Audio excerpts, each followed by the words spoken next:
This is NDTV, and you're watching NDTV 24/7.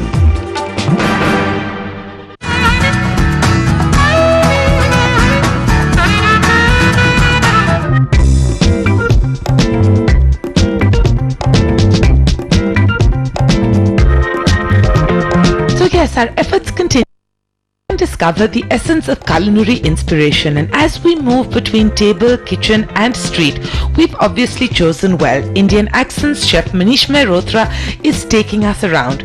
Now to another stop, his neighborhood halwai, the kind that offers a little bit of everything.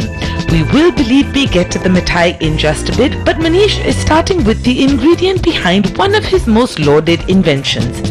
Khandvi. So again, the khandvi, we get khandvi everywhere. So it was just like one day we were eating khandvi, doing it and something like that, and it came out like this. So it becomes like a pasta sheet. Yeah. So I said, why can't we use it as a pasta sheet? Instead of pasta sheet, use khandvi sheet, and this is very, very Indian. Yes, good old khandvi, though the way he uses it, old may not be the word. There it is, being rolled out like pasta and cut like it too. This then is what takes it to khandvi ravioli. Started trying out different things, as a fettuccine, but the moment you start tossing it in a wok, it used to become halwa. So then we kind of like do it with a ravioli.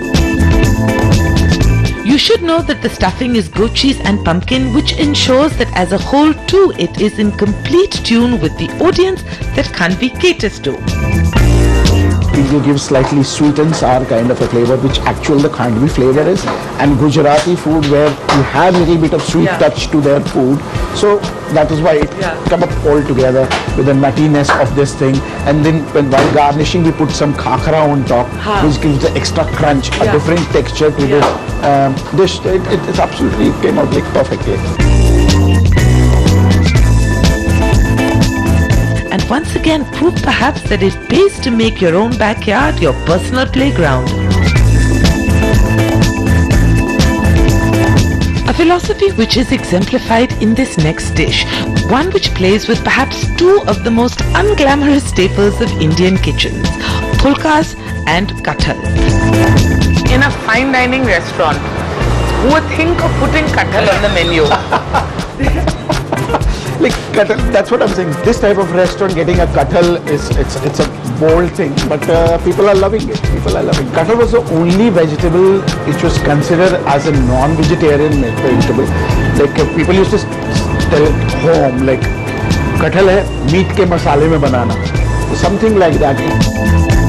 So what does he do? He turns it into the vegetarian equivalent of his pulled pork pulka tacos. Pretty terrific tacos too. This then is another example of the humor he brings to his hybrids. And as with the savories, so with the sweets. Yes, we're moving on to mithai, where once again Manish makes it clear that it's the old, basic, even classics that remain his favorite thing. A guilty pleasure. Guilty pleasure.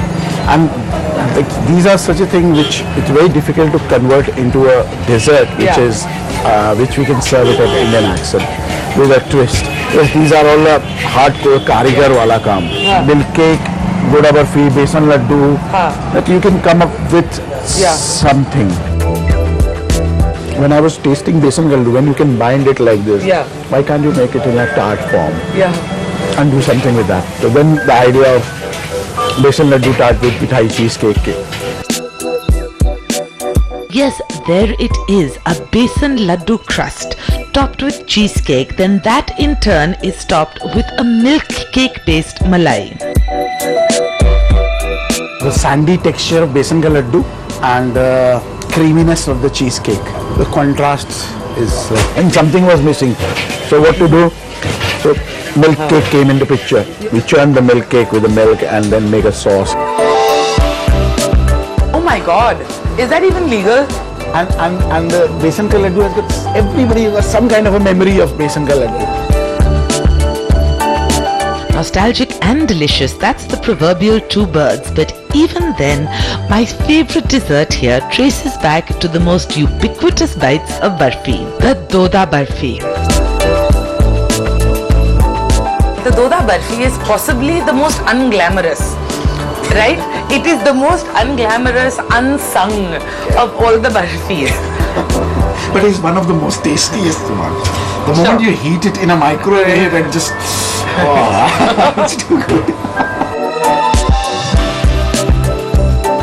And so what did he do?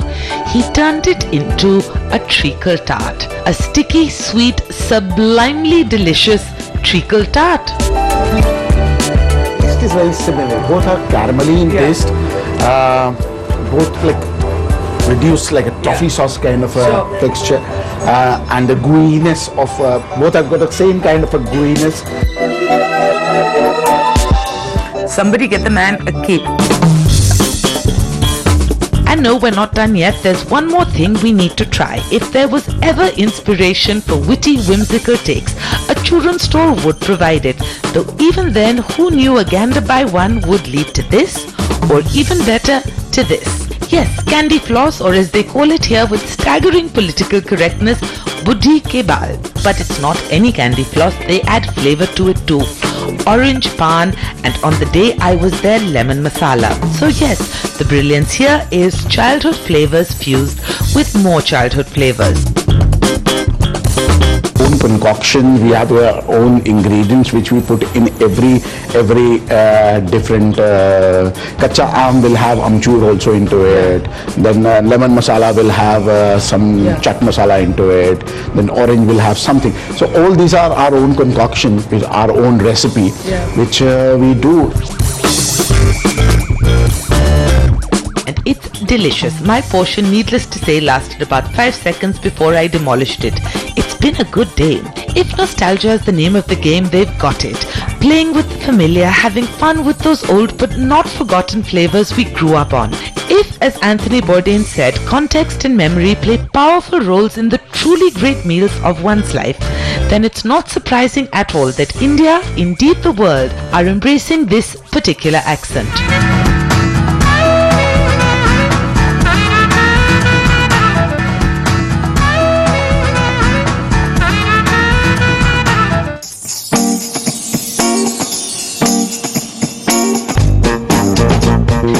Kitchens across the country that Edison's division of genius seems to have the strongest case.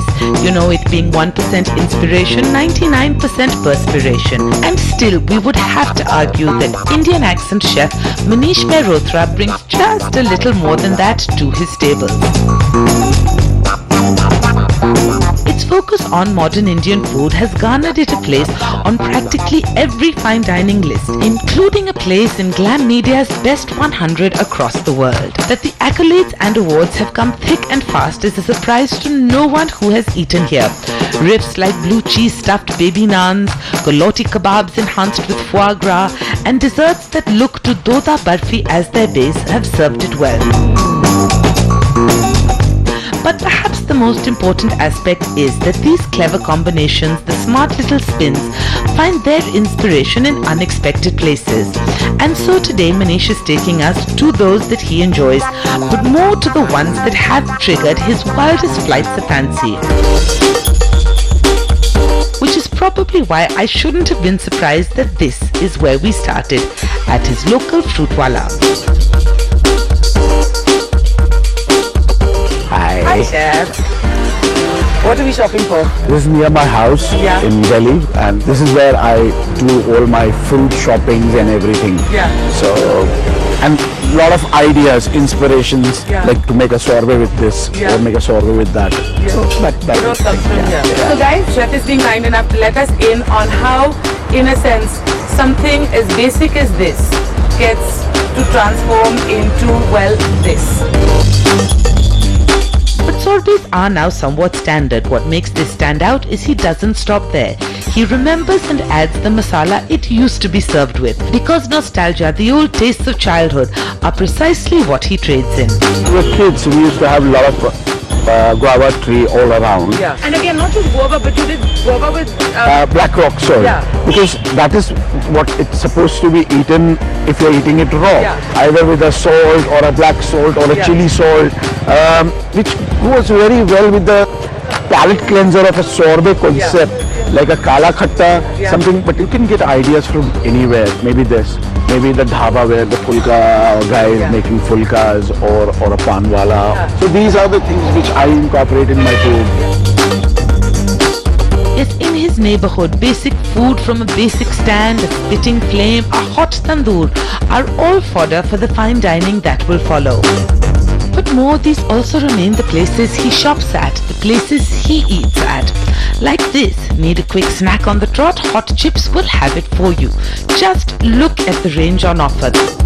There are banana chips, green banana chips, potato chips, adrak potato chips, chili potato chips. Outside, the Karela ones are getting the old slice and dice, but inside there's clearly more than enough to make up for it. These things can be used somewhere here and there as for the texture, as a texture. Then I buy idli podi from here. Oh yeah? Yeah, idli podi, we use it with the soft shell crabs. So idli podi is gunpowder? Gunpowder, it's gunpowder. And you can mix one of these things together. Yeah. It can be a wonderful soft idli, spicy masala and crunchy. These things can be a wonderful snack. So speaking of puri or good old-fashioned gunpowder, speaking of crisp deep-fried goodness, those snacky, greasy, chatpata tastes that we all love. Here they have been souped up. You can see it most vividly in his soft-shell crab, also in his particularly pungent baby idlis. And while both are true to the South Indian spice they employ, they've also made sure their gunpowder came with a little extra kick. We make our own podi. Yeah. Because usually the market puri is very, very spicy. Our puri has got a different recipe where we use a lot of few things which are not traditionally used in puri masala. Okay. So we use that, like we use some nut powder also. A little bit of flaxseed, a little bit of rice, crushed rice. So it gives a nice. Unbelievable how good it is. And for the final touch, it's topped off with flame roasted coconut flakes and a tomato pickle based dipping sauce. So yes, while there is wit in the interpretation, it feels like there's warmth too. Back on the walk, Manish insists, and who can blame him, that none would be complete without some chaat, or more specifically aloo tikkis, hot, gleaming, sizzling in oil and fat. Like a chaat. And if you see, the real meaning of chaat is to lick. And why lick? It should be so delicious that you have to lick your fingers or lick your platter or anything. So that is why it's chaat, because really chaat is one of the most delicious things. And it wasn't even chaat that inspired you so much as a sear, right, in this case? Yes, the tikki karari karna. So that is why the idea of a potato spear chaat. Yeah. Where we have made the entire tikki as a karara. So a lot of texture, texture. And so when it came time to up the karari quotient, he found himself a secret weapon, a tea strainer. Yes, apparently a tea strainer is the powerful tool that allowed him to both maintain shape and keep the crunchiness going. Tea strainer. Then suddenly you can do something with this. You can do something with this. Something like that. So, okay, fill it with this, fill it with that, and fill it with potato shreds and all. Yeah. So is everything for you possible? Room for idea, inspiration, like anywhere. Ideas can come from anywhere. And yes, proof lies in these. Add to that the chutney, curd, ragra, and you have one of the prettiest plates of chaat you're likely to see. One that might just be worth the premium. Think what you get it for 20 rupees on the street. Yes. Suddenly you're selling it for 400 rupees in your restaurant. You have to put some kind of a value. Yeah. See, food cost wise, this is nothing for you. Yeah. It is absolutely very low food cost. But the thing is, the amount of work, amount of labor which goes in making this dish. Like these potato spears. One guy, he starts at 4 o'clock and 4 to 7 he makes potato spears. He end up making only hardly 35. Similar levels of playfulness extend to the pork ribs as well, laced with the sweet, sticky, smoky sense of meetha achar. And so, while many have accurately hailed this for its ambition, for its inventiveness, even for its foresight, perhaps perhaps its greatest strength lies in what they're looking to experiment with. The simple, occasionally even the mundane. Which is why when I found myself being led to a simple store that specialized in just naan, I wasn't surprised. You get Amritsari naans in your own backyard.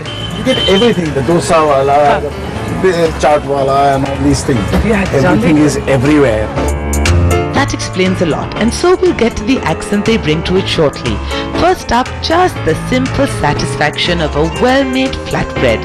Yes, the Amritsari naan here is light, buttery and true to form with its assortment of chanas, potato and chutney. As Moorish a plate as you can hope to have. Hottest and the melting makhan. Come on, chef.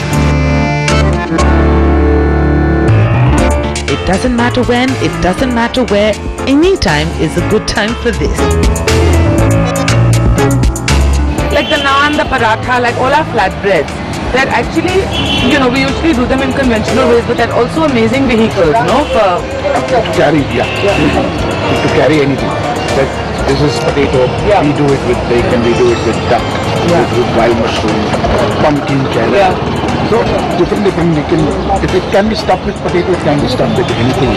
And when it comes to anything, then the imagination goes, and there you can play the wildest of the things. By the way, you'll notice it's not like he plays with technique. The point of a winning formula is that you don't. Tandoor is an art, and I would say you need everyday practice and all this. So he can do 1,000 times better than what I can do in the tandoor. So idea is mine, but execution is his. If this was an effort to showcase the versatility of Indian bread, you'd be hard-pressed to find one more effective. Turns out the kulcha works with all manner of things and in unprecedented permutations, like pumpkin and cheddar, truffle and mushroom, even duck with chili and hoisin. The thing is, the name is perfect, Indian accent. It's just like these little clever touches. It's desi, bone deep desi, like old-fashioned, old world. That inspiration comes from, pockets that most of us have forgotten. Like he thinks of pulkas, he thinks of phantom cigarettes, he thinks of khandvi, all the basic stuff, and takes that and then gives you something like this. One other type of flatbread they use is worth mentioning, and yes, if this looks like a setup for Peking duck with pancakes, you're not wrong. That was the inspiration, except here Manish has brought the same treatment to his ghee roast boti kebabs. The pancake is a moist rumali roti, the hoisin is replaced with a trio of chutneys, and it's brilliant. It may look Chinese, the taste is desi all the way, making it that rare riff that works at every level. Who on earth looks at a kathi roll and thinks of Peking duck, then manages to pull it off and make it as if not more delicious than both inspirations in the first place? And on that note, it's time for a break. Do join us back in just a bit. Manish is putting the magic into mithai.